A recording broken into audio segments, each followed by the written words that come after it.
Here are 4 tips for making friends in a new city. For Thriveworks News, I'm Zach Flanagan. Meeting people and making friends in a new city can be challenging, but we have 4 tips that will make it easier. 1. Ask people you know if they have any local connections. Chances are, one of them has a friend in your new city who you can reach out to. 2. Join a club or sign up for a class you're interested in.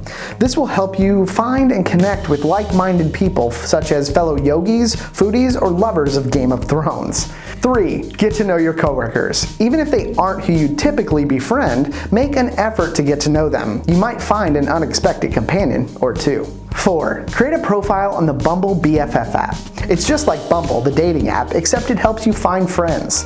You'll add photos and write a short bio before connecting with other people on the app looking for friends in the area. Follow these 4 tips to meet people and find some friends in your new city.